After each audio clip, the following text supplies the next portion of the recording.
Devastating, devastating. This news about Charlie Kirk. I came home last night, very late at night it was, here in Israel, and I opened my phone and I see Charlie Kirk was shot. I'm like, what the hell? Why? How? Who would do something like that? Shoot a person speaking, for speaking about what he believes in, whether you agree or disagree? I'm not going to show you the footage of the shooting. There's a far off footage from far away, and then there's an absolutely horrific footage from close up where you can really see him get hit, and it's just terrible. It's awful. Literally had this reaction, this visceral reaction when I saw it. Um, and I've been in the military, I've seen combat, and it was just that moment really shook me to see it. And it's just horrible because, yeah, we can talk about this person as a person who believed in free speech and what are the implications for civic debate in the United States. But it just reminds you that first and foremost, he was a human being, a young human being in the prime of his life, cut down, just 31 years old, married with two children. Um, so, my heart goes out to his family and to his kids. First of all, just as a person, I didn't know him, I didn't never met him, but just on a personal level, it's a terrible tragedy for his family and those who were close to him. So I think that's just something that we have to say first and foremost before we go into the implications of civic debate.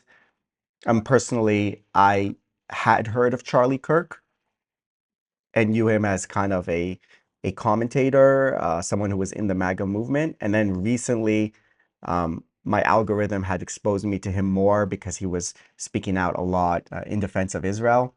Not necessarily even as something that he planned. He just goes to college campuses. He allows people to ask questions, and they kept asking him about Israel, and he remained very staunch in his defense of Israel, just as someone who speaks his mind, right? He wasn't swayed by the fact that a lot of people in the MAGA movement were starting um, to move away from defending Israel. He kind of remained in what he believed in, just as like a natural thing, not necessarily going out for that specific case, but just going out to speak his mind with people. And that question kept coming up. But I also appreciated him a lot before. I saw him as somebody who had a strong voice, a strong opinion on a lot of subjects, most of which, or some of which, at least majority of which I agree with, maybe some not. But that's besides the point. He was a man who believed in debate, and I just want to show you quickly a clip that really, really emphasizes this and is really awful to see in retrospect now that we know what happened.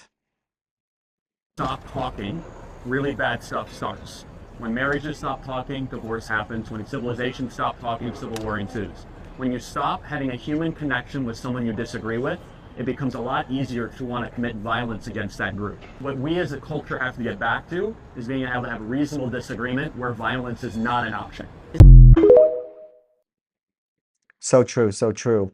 And I think, you know, this is, I'm taking myself out here because I want you guys to focus fully and totally on Charlie, because there was a lot of talk about him, in the mainstream media and in certain circles as this kind of agitator, as a bully, as someone who wanted to put people down, a rabble rouser. All this is just complete BS lies. It's effing lies. He was no such person, as the video that we played just showed. He was a person who believed deeply, deeply, deeply in debate. In debate as a way to hash out the problems that America and the world is facing. A person who was totally and utterly against violence, political violence, or any other type of violence. That's not what he believed in. He believed in debate. That's why he went to these college campuses, did these viral videos with students there, students who vehemently disagreed with him. He wanted to talk and have dialogue with people who disagreed with him, primarily. Yes, he also talked to, Turning Point USA, all of the young conservatives. That was the movement that he founded, Turning Point. And, this could be a turning point on a lot of issues, but besides talking to his own group, he made a real effort, put himself out there to talk to people from the other side. And wow, it actually cost him his life, which is crazy and terrible and awful.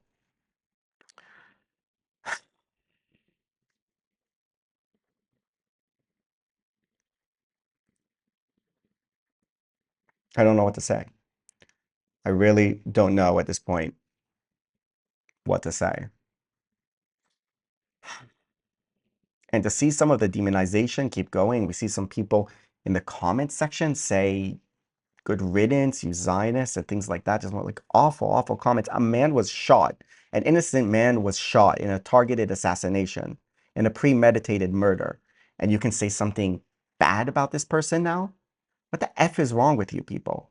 For those who did. Not everyone, most people in the US are still sane, obviously, and came out and condemned this. We saw, for example, President Trump, obviously, but former President Biden made a beautiful statement saying, I'm praying for your family, Charlie. And that's, of course, what we should have in this discourse. But I think, if we go beyond this individual, amazing person, God-fearing person, big believer in Jesus Christ, um, if we go beyond the tragedy of this individual person, which is hard to do in this moment, but if we go beyond the tragedy of this individual person, it's really a question of political violence, right? And the excuse of violence. We saw on MSNBC that there was a commentator there who talked about,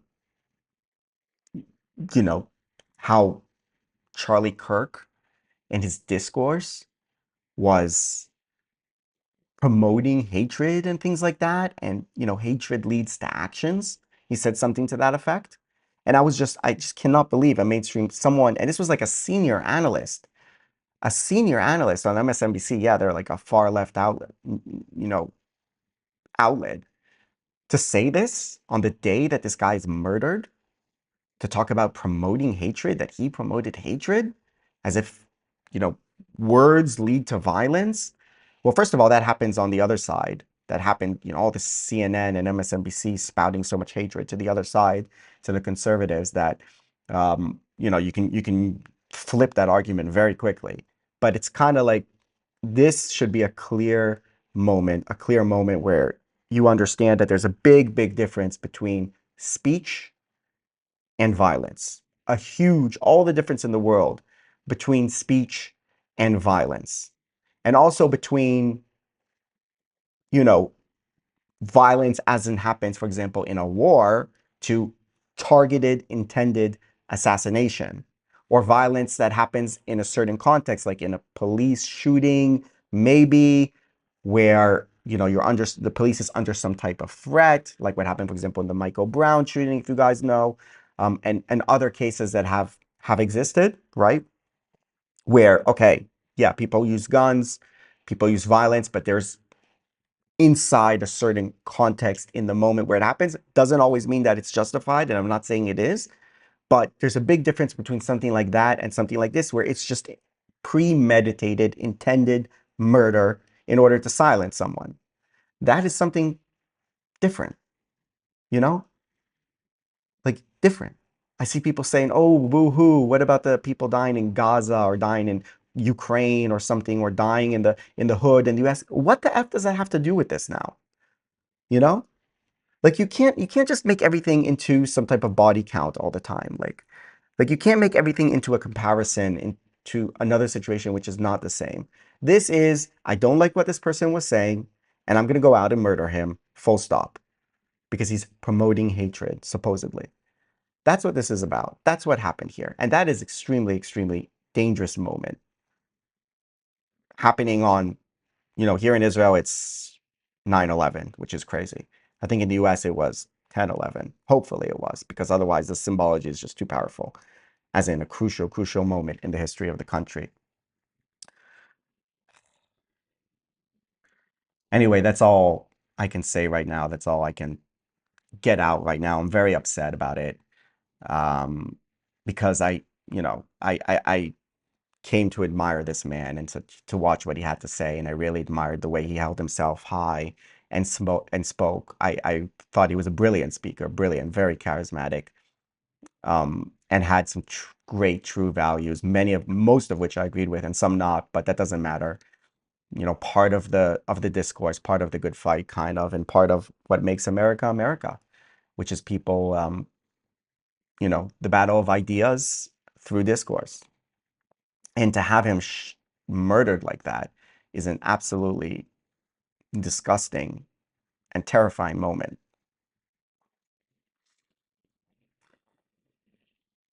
There's another thing. I want to show you the clip again. Look at this clip again what he said. When people stop talking, really bad stuff starts.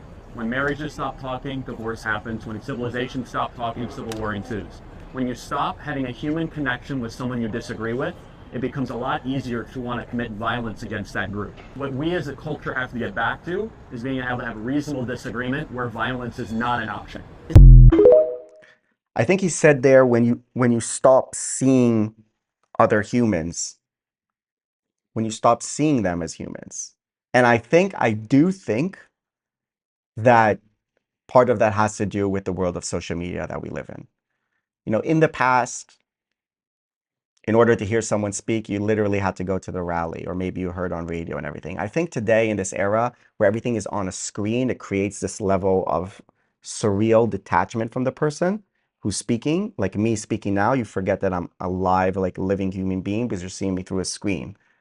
I think the polarization and in general, the way social media works is making us see other people, particularly people we disagree with, as less and less human compared to in the past, which can make the step into violence, as we saw in this case, the easier, let's call it that way, still for psychopath, right? But like the jump is maybe easier for some people to make. So I think that what he says in that clip, just in general about the need to have discourse and in general about the dangers of dehumanization, which are greater than ever now in the era of social media, is something that we should take to heart. And